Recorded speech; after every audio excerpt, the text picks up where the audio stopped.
Voilà, nous venons d'arriver sur le site du Banc Saint-Jean. Voilà. Donc le Banc Saint-Jean, qu'est-ce que c'est? C'est une ancienne cité des officiers et une caserne pour les troupes qui étaient desservies pour la ligne Maginot, en fait, pour s'occuper des ouvrages de la ligne Maginot. Et pendant les temps de paix, les officiers logeaient dans de belles maisons. C'est ce que nous allons visiter.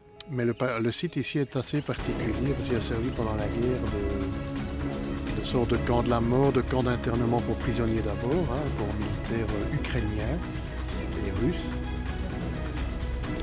Et voilà, donc nous allons à travers ces petits chemins ici et par ici, découvrir. C'est l'ancienne cité des officiers qui était complètement abandonnée. Elle a servi encore après la guerre par l'armée et depuis lors l'armée l'a abandonnée et tout est resté en vrac. Voilà, si tu veux dire quelque chose. Bah, si tu veux, hein. Non, je vais simplement rajouter qu'il y a donc plus de 320 000 décès ici, d'Ukrainiens et de Russes, c'est tout. Voilà. Voilà. Donc on va visiter tout ça. Allez, en balade, on y va. Voilà, bonjour tout le monde. Ben voilà, nous traversons le petit bois qui nous mène tout doucement à cet endroit assez fou,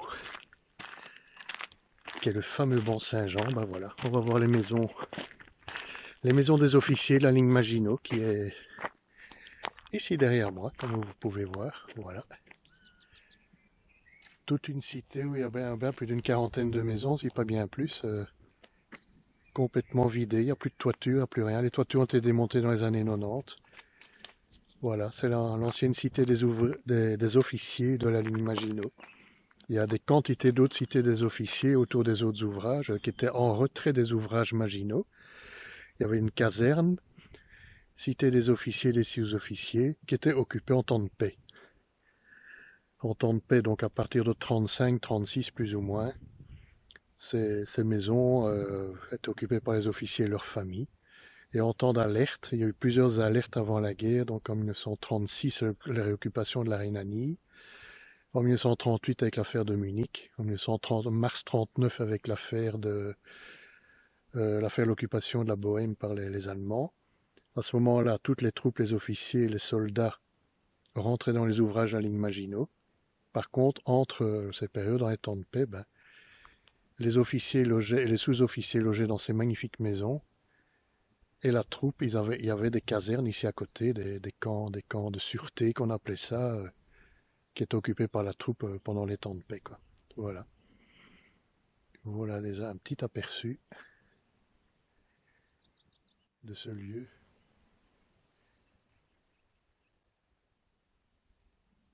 Ici, il y a vraiment un silence de mort. Alors, je vous raconterai après que ce site est devenu un camp d'internement pour des prisonniers ukrainiens pendant la guerre.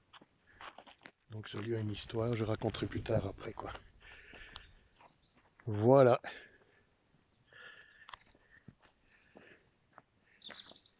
Hello. Coucou.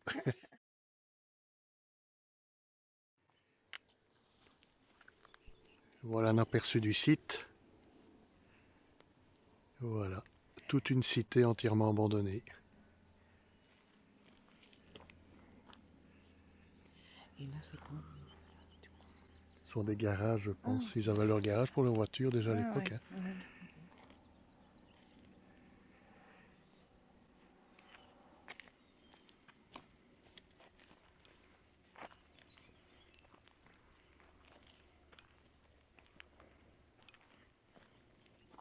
Il fait plus sec que durant les catacombes.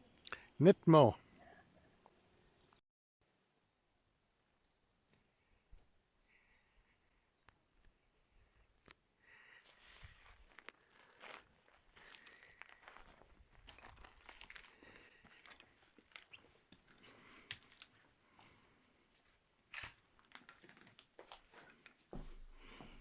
Voilà, bien que c'est interdit de rentrer dans les maisons.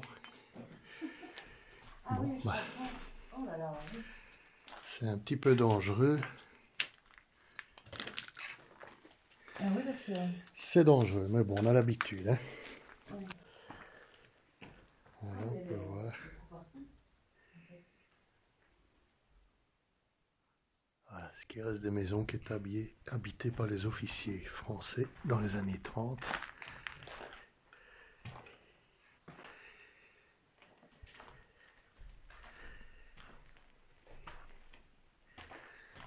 C'est les caves, hein, ça il faut faire attention, ça peut être dangereux. Et ici les autres maisons un peu plus loin.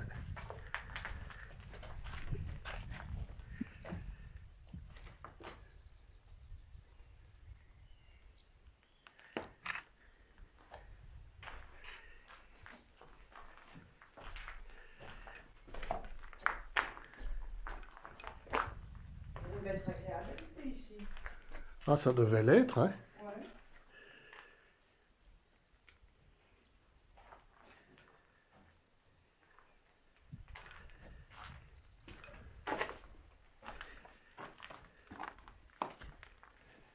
À l'étage, si c'est pas allé, l'escalier est en moins bon état. Il est inexistant. C'est un peu plus dur de monter, quoi. Ah, ça doit être les toilettes. Oui, il devait être bien installé ici. Hein. Ouais, Avec ouais. les toilettes, là, quand tu rentres. Voilà, bon, on va ressortir, on va essayer de faire un tour à l'extérieur. Voilà, et dit que tout cet ensemble a servi de camp d'internement pour les prisonniers ukrainiens, dont plus de 20 000 sont morts, et il y en a encore qui sont enterrés par ici quelque part. Voilà, peut-être essayer de rejoindre la maison là-bas.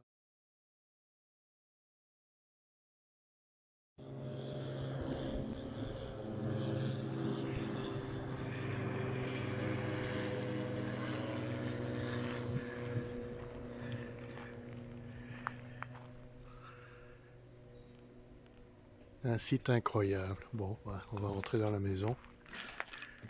En fait, là, je crois que c'est une trace de salle de bain ou de cuisine. Là, parce qu'il y a pu voir les crédences. Fais juste attention aux trous. Ah oui, c'est ça.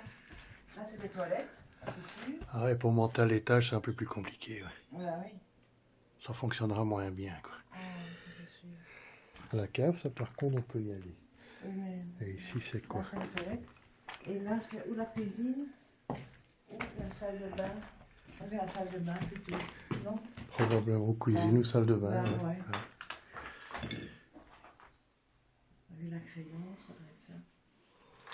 Et la salle de bain.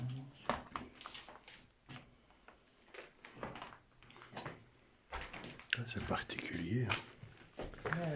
Et ici, le Là, il y a salon un living, ça doit être agréable. Hein, Bah, ça. oui. Là, il y a un immense grand trou qui est dans la cave. Fait carrément en béton, quoi. Ouais. On voit que ça a été creusé, Ouais. ça a été meulé. Hein.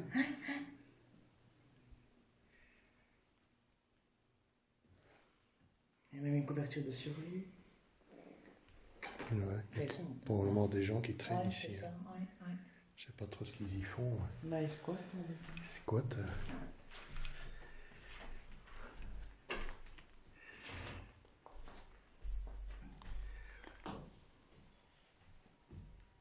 Là, t'en as encore jusqu'à là-bas en bas des maisons.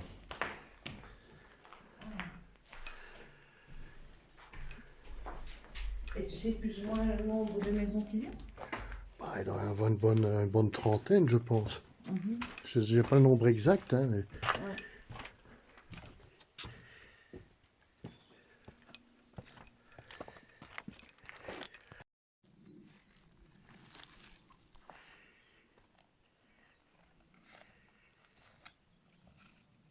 Voilà une vue un peu générale du site. En fait, ici, Voilà. c'est comme un no man's land. Hein. T'as les barrières et t'as les Peut-être barrières. une et là, partie officier, une partie sous-officier, à mon avis. Voilà. Et dire que ce camp ici, qui était des gentilles petites maisons militaires, a été transformé en camp d'internement pendant la guerre. À partir du 22 juin 1941, quand l'Allemagne a déclaré la guerre à l'Union soviétique, elle a envahi l'Ukraine dans les premiers mois de juin, juillet, août 1941. Et des centaines de milliers de prisonniers ukrainiens ont été enfermés ici. Tout l'endroit était tout l'endroit était une guêpe, tout l'endroit était barricadé. Et c'est devenu un camp d'internement. Donc voilà. Voilà pourquoi tout ceci se trouve dans cet état-là. Mais pas uniquement, hein, attention, le village ici a été habité après la guerre, l'armée l'a réoccupé. Et a été définitivement abandonné dans les années 80, 89 par là, ouais. Voilà. Là, c'est... Allez, on va visiter tout ça. Voilà, on est toujours sur le site, hein. On va encore visiter quelques maisons, hein, normalement. Même théoriquement, c'est interdit d'y aller. Il y a des panneaux qui interdisent d'aller dans les maisons parce que danger, bien sûr, il y a des trous, il y a tout ça. En fait, ces maisons ont encore été occupées dans les années 80, 70, 80, 70 pour les Français. Et dans les années 90, eh ben l'armée est venue décaloter toutes les maisons, ils ont enlevé les toitures, ils ont démonté toutes les toitures pour les réutiliser ailleurs. Et le site a été intégralement abandonné, quoi. Voilà, on voit comment on le découvre aujourd'hui. Voilà. C'est très vaste, hein, comme site, hein. C'est toute une cité d'une quarantaine de maisons qui sont là. Voilà. C'est-à-dire le WC quand tu rentres, la salle de bain, il y avait deux petites pièces, Ouais. et puis alors il y avait l'escalier qui mène dans les caves, et c'est tout. Je vais encore faire un petit tour, quoi, voilà. Tu fais toujours le même chemin, quoi, la même disposition. Ah, les maisons sont toutes les mêmes, hein. Des maisons militaires.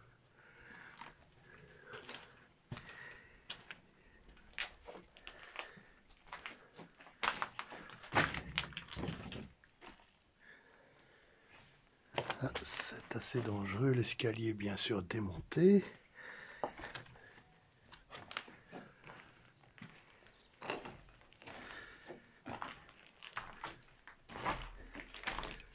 Ici apparemment il y avait du parquet.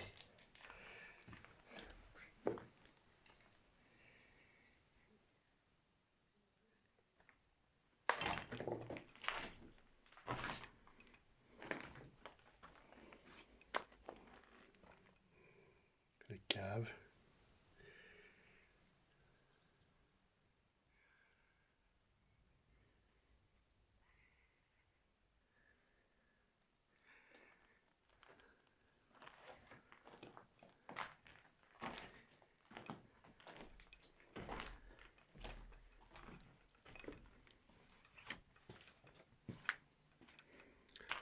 Voilà, on va continuer notre périple vers le bas. On voit tout le site ici. Et encore, on voit qu'une petite partie, hein.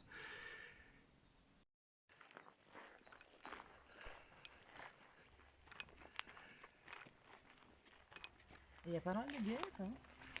Pas de quoi? De guerres. C'est pas encore, c'est au mois d'août, hein, plutôt, hein. Bah oui, quand même. Et des abeilles, il y en a pas mal. Enfin, et des bourdons. Il y a de tout, ouais. Ouais. On voit qu'ils ont défriché le terrain, hein. Mhm. Ouais, c'est fou, quoi. Il y en a qui sont vraiment en ruine, comme ces maisons-là, vraiment plus rien. Ce qui aurait été bien, c'est de voir il reste une voiture, quoi, des officiers. Ouais, ça, malheureusement. Comme Bah ça a oui. servi de camp d'internement pendant la guerre, Ouais. ils ont tout vidé, hein. Peut-être d'après-guerre, oui. Ouais. Là, ils ont peut-être... Mais c'est ils ont encore- réoccupé le site c'est après la guerre, hein. Ouais.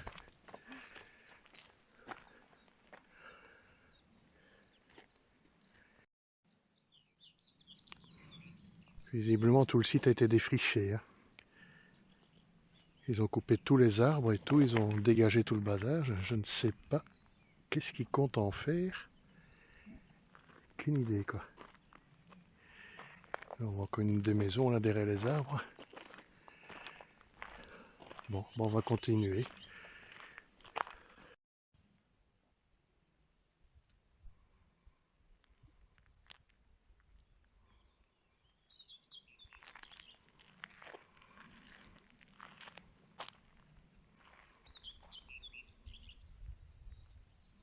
Site énorme.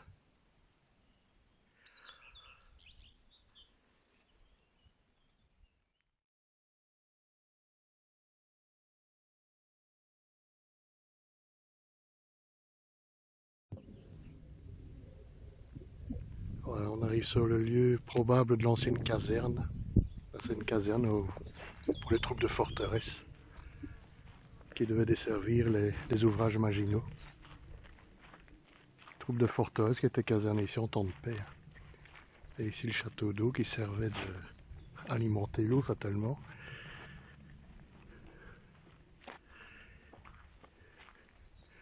Là au bout on voit encore des morceaux de bâtiments. Mais le reste de la caserne, je crois qu'il ne reste pratiquement plus rien. À part le site. Et au-delà de là, il y a encore des maisons plus loin, la partie nord. Bon, on va jeter un œil au château d'eau. Ok. Nous voici à l'intérieur du château d'eau.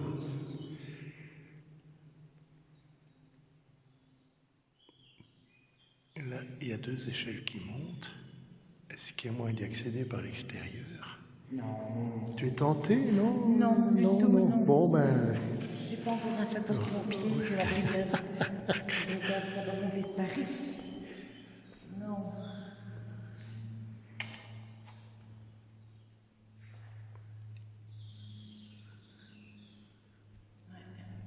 On va faire le C'est vrai tour. qu'il manque une échelle au fond. Peut-être à l'extérieur. Ouais. Si elle n'y est pas, ben...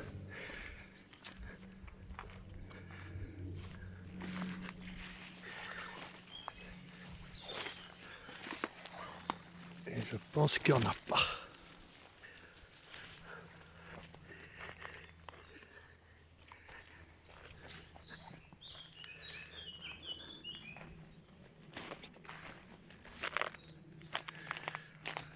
Ouais, ben il n'y a pas d'échelle, donc grimper à la tour, c'est compromis.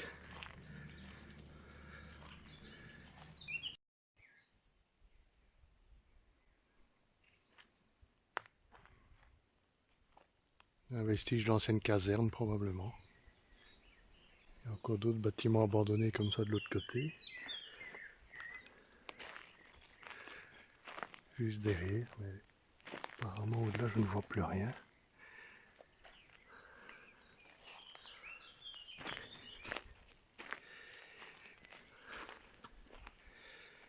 Bon, on va aller voir la suite.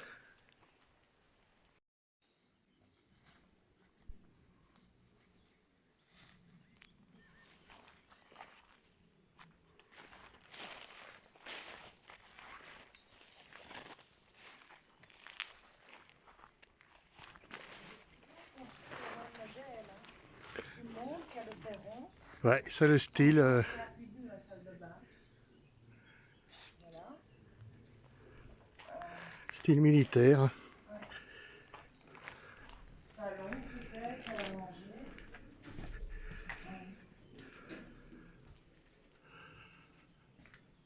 Ouais. Et les plafonds sont carrément en béton.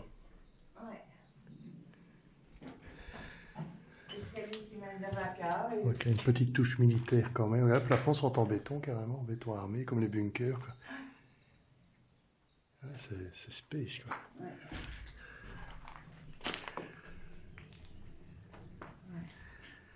Toujours la même chose.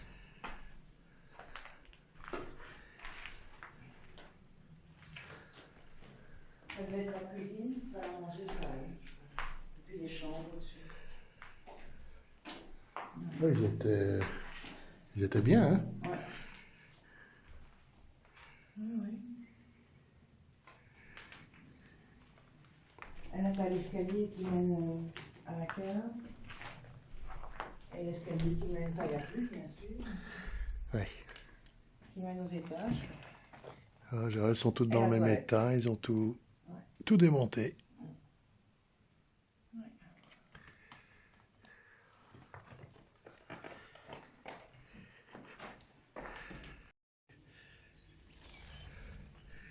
Voilà, on continue notre petit périple dans le fameux Banc Saint-Jean. Donc le site est quand même assez colossal. Ça fait quand même déjà plus d'1 heure, c'est pas 2 heures qu'on marche ici. Et on commence à rentrer dans la broussaille. Voilà, on commence à découvrir encore d'autres maisons qui sont peut-être un peu moins importantes, hein, peut-être des maisons de sous-officiers à mon avis. Voilà, on voit ici derrière moi. Voilà. Voilà, toute la rue ici en est remplie. La rue. Enfin, oui, la Oui. rue, oui, la rue, oui, enfin. Oui. Est-ce qu'il en reste, on va dire? Voilà, et il faut évidemment bien insister sur le fait que ce lieu qui a l'air si paisible, si nature, si si agréable, hein. On retaperait une de ces maisons, c'est bien ici, hein. A servi de camp de concentration pendant la guerre. Enfin, camp de concentration, je veux dire camp d'internement pour prisonniers d'abord, de Stalag, hein, on peut dire ça comme ça. Où on enfermait ici plus de 300 000 soldats ukrainiens qu'on emmenait faire des travaux dans les mines et les carrières des environs, quoi, que les Allemands forçaient à travailler. En fait, ils venaient ici en par train entier et on les parquait ici, donc on a carrément fermé tout le site pour qu'ils ne puissent pas s'échapper. Et la plupart revenaient à moitié crevés, hein. Il y en a beaucoup qui mouraient sur place. Donc, Promiscuité, promiscuité, maladie maladie, et comme malnutrition. tu peux m'en dire plus peut-être, hein, Non, donc promiscuité, malnutrition, favoriser l'apparition de maladies et à l'époque.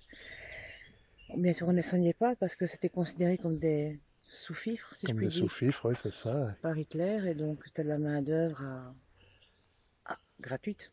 Voilà. Voilà. C'était des prisonniers de guerre Ouais, c'est officiellement, mais ça. bon, il n'y avait Ouais. pas beaucoup respecté les règles des prisonniers Non, de guerre. Et c'est devenu une sorte de camp de concentration, quoi. Il y a eu on parle de 22 000 morts, certains me disent plus, 300. 300 000, je ne sais 300 pas. 000 officiels, voire 320 000 d'après Et il certains y en aura historiens. encore qui seraient enterrés ici dans des charniers, quoi. On Ouais. en a déterré pas mal. Il y a un cimetière du côté de Metz, je crois, ou dans les environs ici, où ils auraient enterré officiellement les personnes. Alors il y a une polémique parce que l'Ukraine à l'époque faisait partie de l'Union soviétique, donc quand on a voulu commémorer cet endroit-ci pour l'Ukraine, bah, l'Union soviétique n'était pas fort d'accord, hein. Staline s'y est fortement opposé, considérant l'Ukraine comme faisant partie de la Russie, quoi. Ce qui n'est évidemment plus le cas aujourd'hui. Bah voilà, on va continuer notre périple, hein. On voit encore des maisons là-bas au loin. Voilà, on va aller les découvrir. On continue. Voilà, maintenant je vais me diriger vers les monuments commémoratifs ukrainiens, russes et ukrainiens qui commémorent la période 1941-45 où le site est devenu un camp d'internement pour soldats soviétiques et principalement ukrainiens. Voilà, donc on voit ici un panneau, on voit un peu le banc Saint-Jean à droite comme il était à l'époque, hein. Du temps où c'était des maisons, des belles maisons d'habitation pour les officiers. Voilà.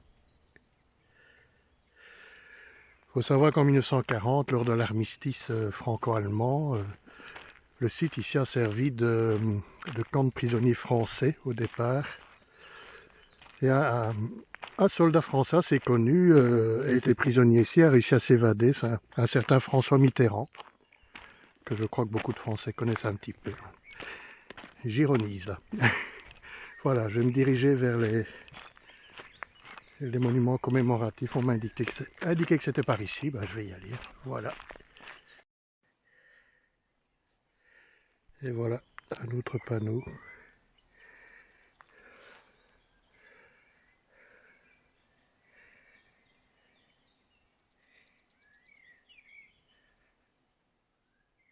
Qui indique la situation pendant la période 1941-45.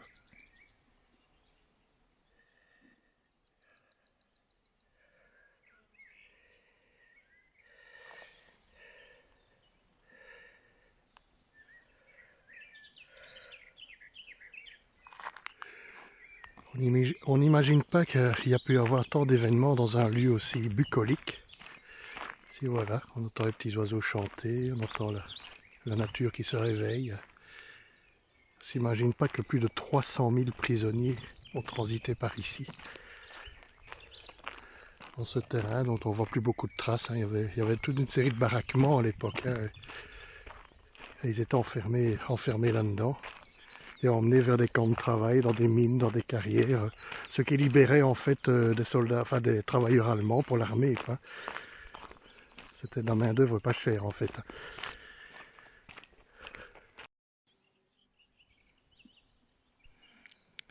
Voilà encore un panneau commémoratif.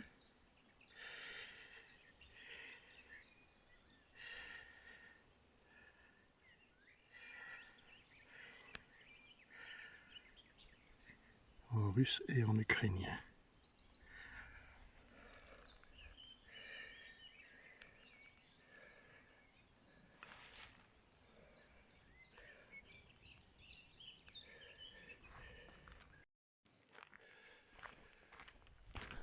J'arrive dans un petit chemin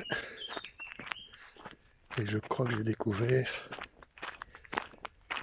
le monument commémoratif. Ben voilà, ils sont là-bas au bout. Là, je suis en plein sur le site où se trouvait le fameux camp de concentration. Hein, voilà. Voilà, ici derrière moi se trouve le bout de la rue où se trouve le monument commémoratif des victimes ukrainiennes de la Seconde Guerre mondiale. Voilà, il fait assez chaud, hein, le soleil tape,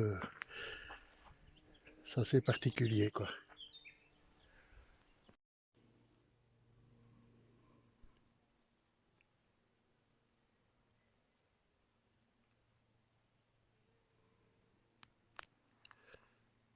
Et voilà le site où on voit les anciens poteaux qui contenaient les barbelés pour enfermer les prisonniers quoi. Et ici j'arrive au monument.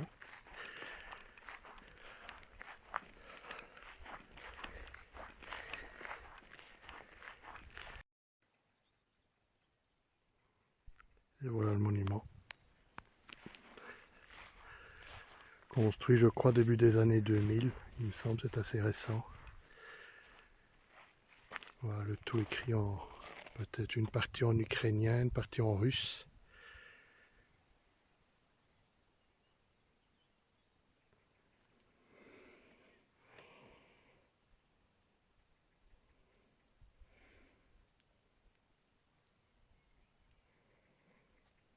Voilà. Beau monument encore fleuri. Et voilà, et au loin on voit toujours les fameuses maisons du Banc Saint-Jean.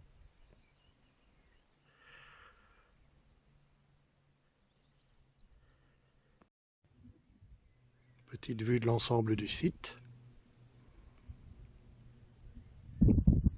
Donc tout ce site, toute cette clairière est un mausolée, un charnier en fait. Il y a des milliers de corps qui sont enterrés ici probablement. Une partie a été inhumée ailleurs. Et tout le restant se trouve encore ici. Voilà, nous sommes en train de nous diriger vers l'ouvrage de Dantin, l'ouvrage Maginot de Dantin. Et voilà une jolie petite piste à franchir. Oui. Waouh! Nous y arrivons. Je vous dis pas les bruits. L'idéal aurait été de le faire à pied. Mais bon. Ben oui. Oh, un pigeon. Les petits osios là. Oui. Au lieu de s'envoler à droite à gauche, ils vont Oui, rester non. tout droit. Ah, ça va, ils sont envolés.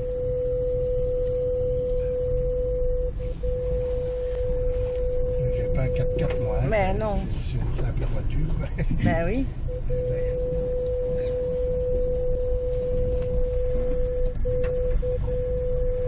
En face de nous, Juste là. une petite casemate. Enfin, une petite. C'est un ouvrage à 3 blocs, un petit ouvrage. Ah.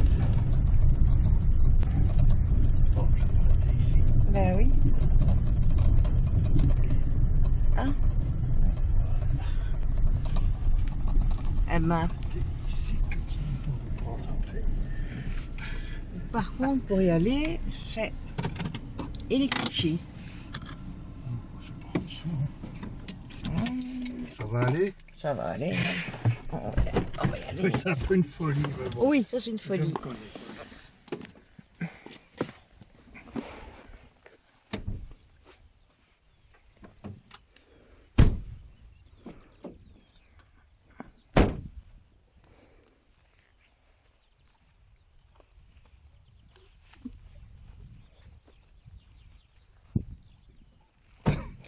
Je suis en train de remettre mon pantalon, moi. C'est bien. Oui, attends. Attends. Je le rends. Attends. Et voilà, ici, si je ne me trompe pas, c'est le bloc 2 de l'ouvrage de Dantin.